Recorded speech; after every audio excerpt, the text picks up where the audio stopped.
everyone. Today I am going to teach you sum number 8 of cost account reconciliation chapter. એક્ઝામના વ્યૂપોઈન્ટથી આ સમ IMP છે. એક્ઝામમાં આ રીતના જ તમને સમ પૂછાય છે. શું છે આ સમમાં નવું? Let's see. From the following details of Daku limited prepare cost sheet, profit and loss account and reconciliation statement.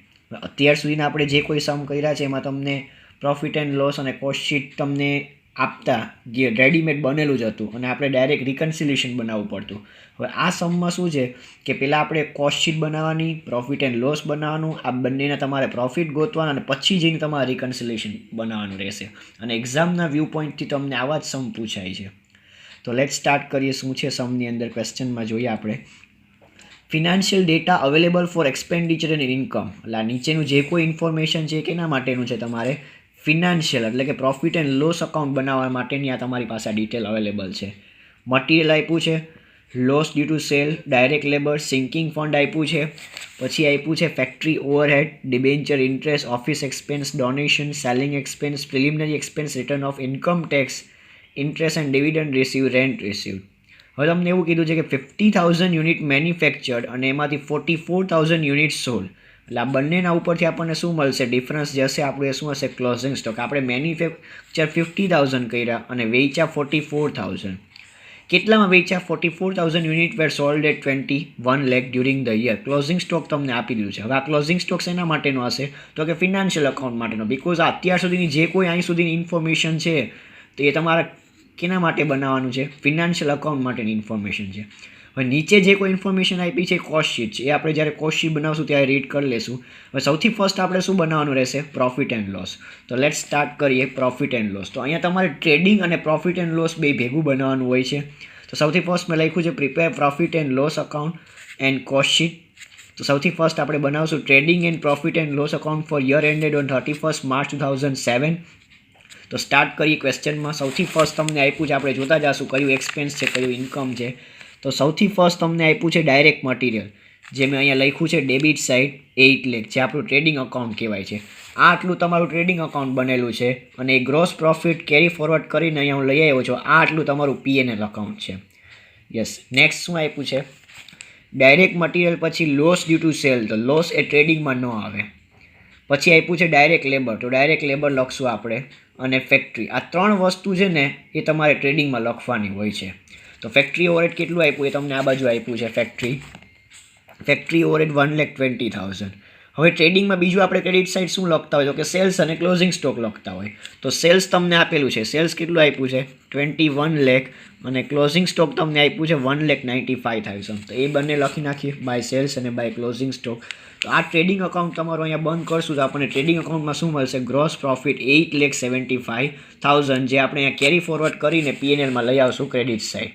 હવેના જે કોઈ એક્સપેન્સ અને ઇન્કમ વધ્યું છે આપણે ક્યાં લખશું? તો કે આ P&L અકાઉન્ટમાં. હવે તમારે આમ ન બી બનાવવું હોય તો બી ચાલે, બધું ભેગું બનાવવું હોય આખું મિક્સ ટોટલી તો બનાવી શકો છો. પણ એક એકચ્યુઅલ ફોર્મેટ છે, એક્ઝામના વ્યૂ પોઈન્ટથી એકચ્યુઅલમાં કરેક્ટ ફોર્મેટ કહેવાય કે પહેલાં તમારે ટ્રેડિંગ અકાઉન્ટ અને પછી નીચે શું બનાવવાનું? P&L. ટ્રેડિંગમાં 3 જ વસ્તુ આવે છે: મટીરિયલ, લેબર, ફેક્ટરી અને આ બાજુ સેલ્સ, ક્લોઝિંગ સ્ટોક. એના સિવાયના જે કોઈ એક્સપેન્સ ને બધું ઇન્કમ છે બધું ક્યાં લખશું? આપણે P&Lમાં. તો હવે જોઈએ, ચેક કરીએ શું વધ્યું છે. તો આ લોસ છે આપણે એ P&Lમાં લખશું. સિંકિંગ ફંડ P&Lમાં લખશું.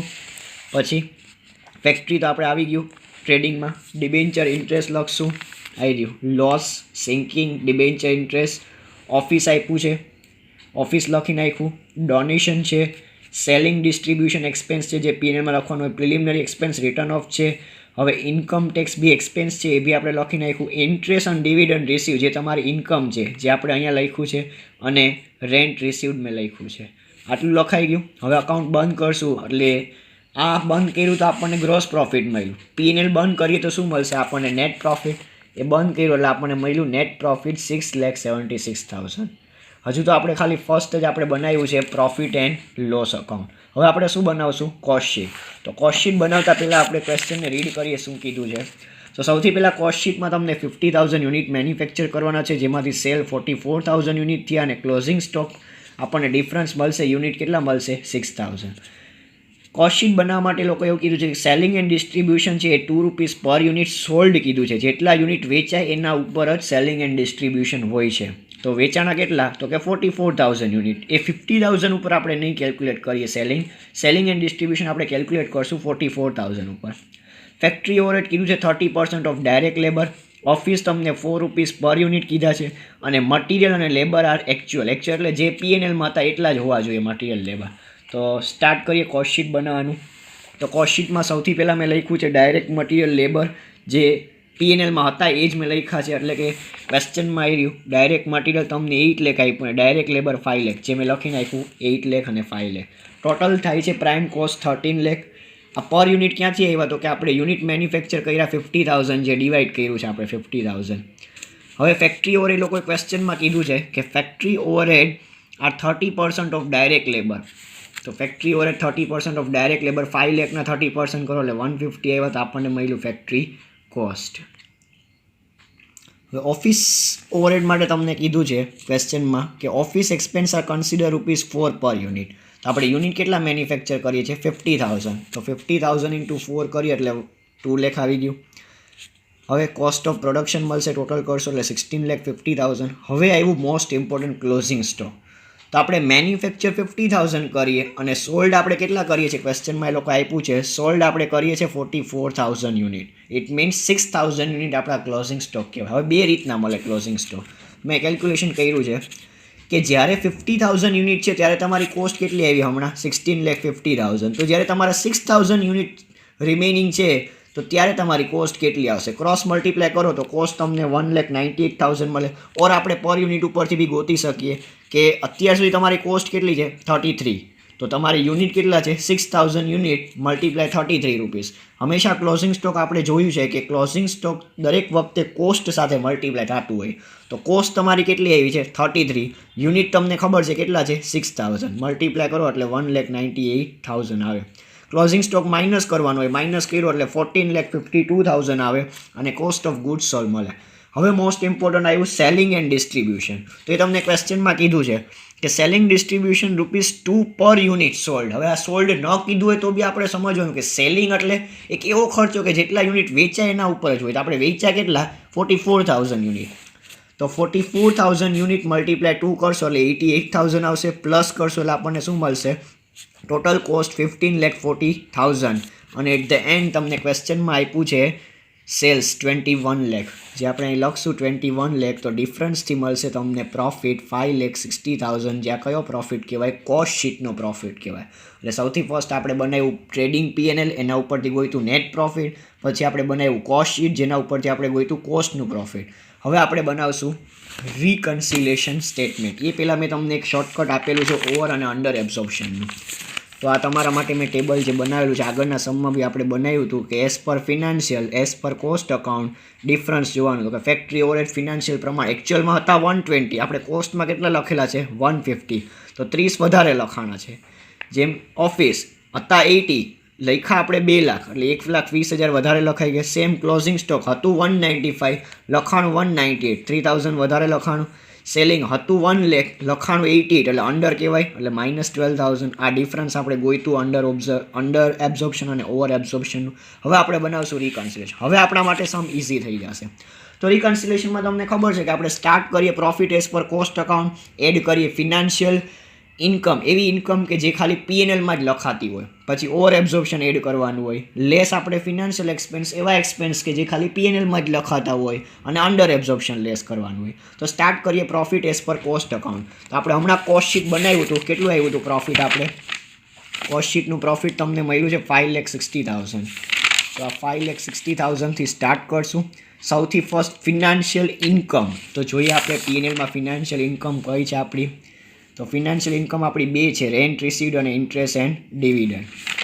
તો આપણું આ રેન્ટ રિસીવ્ડ અને ઇન્ટરેસ્ટ એન્ડ ડિવિડન્ડ લખી નાખ્યું. ઓવર એબ્ઝોર્પ્શન 2 વસ્તુના છે જે મેં ટેબલ બનાવ્યું છે અહીંયા. ઓવર એબ્ઝોર્પ્શન કેનું છે? ફેક્ટરીનું ને ઓફિસનું. સેલિંગનું તો અંડર છે એટલે ફેક્ટરી ને ઓફિસ હું એડ કરી દઈશ. Over absorption of factory overhead અને ઓફિસ ઓવરહેડ લખાઈ ગયું. ટોટલ કરશું એટલે 1,63,000 મળશે. જે કોસ્ટ અકાઉન્ટના પ્રોફિટ સાથે આપણે ટોટલ કરશું એટલે 7,23,000 આપણને મળશે. હવે લેસ શું કરવાનું હોય? ફિનાન્શિયલ એક્સપેન્સ એટલે કે એવા એક્સપેન્સ કે જે પીએનએલમાં જ લખાતા હોય, અને બીજું અંડર એબ્ઝોર્પ્શન લેસ કરવાનું. તો લેસ ચેક કરીએ કે પીએનએલમાં કયા એક્સપેન્સ છે. ડાયરેક્ટ મટીરિયલ તો આપણે કોસ્ટ શીટમાં લખીએ છીએ, લેબર બી આપણે કોસ્ટ શીટમાં લખીએ, ફેક્ટરી બી આપણે કોસ્ટ શીટમાં લખીએ. Loss due to sale of machinery જે આપણે કોસ્ટ શીટમાં નથી લખતા એ મેં લખેલું છે, I loss due to sale of machinery.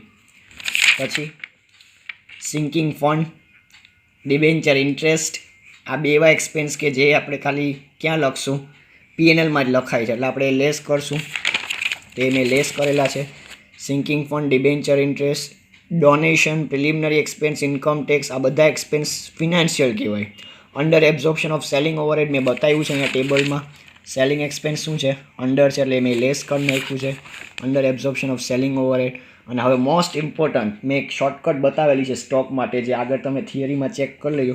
Over valuation of closing stock, જે શું થાય છે, લેસ. જેમાં આગળના વિડીયો લેક્ચર્સમાં, મારા ફર્સ્ટ વિડીયો લેક્ચરમાં મેં શોર્ટકટ બતાવેલું છે. Over valuation of closing stock શું થાય છે, લેસ. 3000 એ ક્યાંથી આવ્યું, એ આપણે અહીં ટેબલ બનાવ્યું છે. ક્લોઝિંગ સ્ટોક હતું 195, લખ્યું 190 એટલે 3000 છે, ઓવર કહેવાય. Over valuation of closing stock add કરશું એટલે 47,000. હવે લેસ કરશું 723માંથી 47 એટલે આપણને 6,76,000 મળશે, જે કયો પ્રોફિટ કહેવાય, પ્રોફિટ એઝ પર પીએનએલ. તમે કોસ્ટ અકાઉન્ટથી સ્ટાર્ટ કરો તો પૂરું પીએનએલના પ્રોફિટ ઉપર થવું જોઈએ. તો ચેક કરીએ કે 6,76,000 આવ્યું હતું ફિનાન્શિયલમાં.